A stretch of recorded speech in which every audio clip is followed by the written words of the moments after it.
A big chest. Lads, let's be honest. Let's be honest with ourselves. Let me make myself a little bit bigger here. There we are. Let's be honest with ourselves. The only thing you really want in life is a big chest. Every other goal seems meaningless, pitiful in comparison to getting a very large chest. So chest is definitely my best muscle. And it always has been. I hit 100 kilos on my bench press within 7 months of lifting. Now, I've seen people who, within 2 months of lifting, hit 100 kilos. But they're the Nigerian super athletes, so we don't count them. Beyond us regular people, that's pretty impressive. And it's always been my biggest muscle. So, I'm going to tell you how I train it.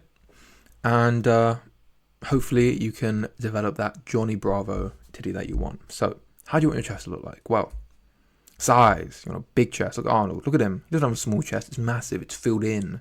There's no gaps there. God damn. Striations like our boy Chris Bumstead over here. Look at that. When you get a pump in your chest, it's like striations right the fucking. Oh my goodness, yes. Aesthetics. You want your chest to complement your general physique. You want it to add to the Dorito effect, You want it to just look like a shelf. Have that little shelf striation there. Goodness, don't you want that? Imagine yourself with that massive chest. Close your eyes right now. You also want to be able to hold a pen between there and just, have a pen on you at all times. People don't know I actually carry a pen between here and my chest at all times. So I'm never caught lacking. I always have a pen to write down good ideas. This is why I can record so many videos, right? I'm just on it like a car bonnet. So the secret to a big chest, really, is a lot of steroids. But second to that, which I don't do any steroids actually, but second to that, you need to focus on upper chest. Because upper chest is where all the aesthetics are. Upper chest makes your chest look bigger. Okay? And also, if you focus too much on lower chest, it looks like you have man boobs. Okay?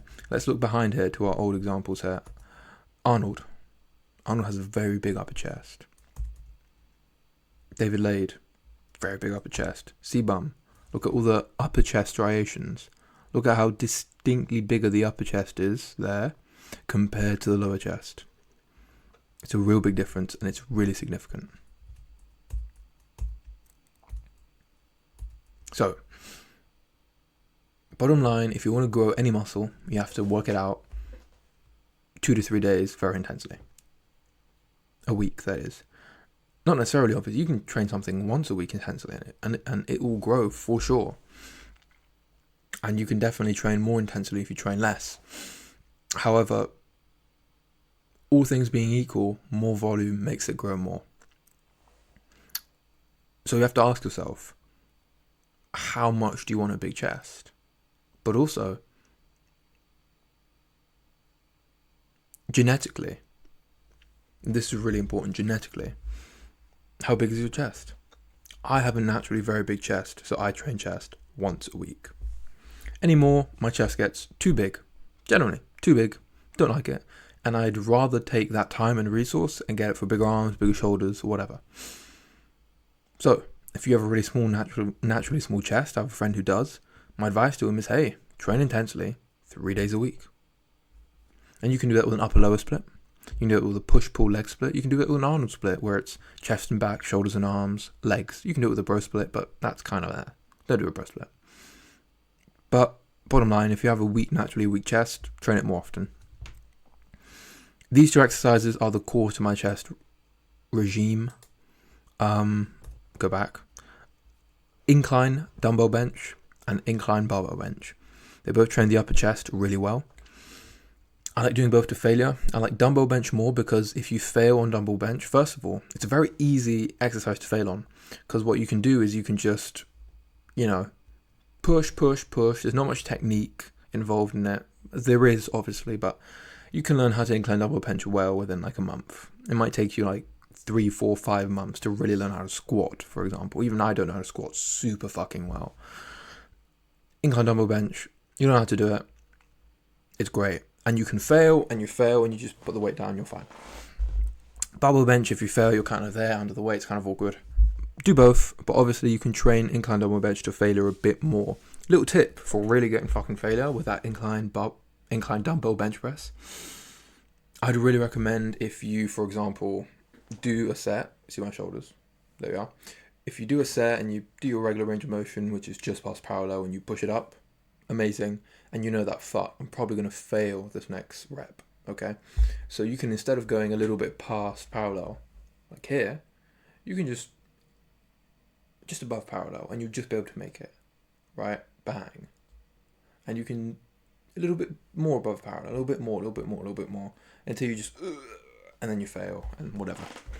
And that's how you really just push that muscle to the extreme.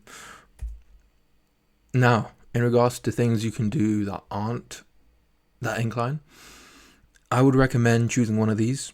If you really want a big bench too, then you obviously have to train bench press, in which case do bench press. It's a great overall movement, really great. It's a great technique to learn.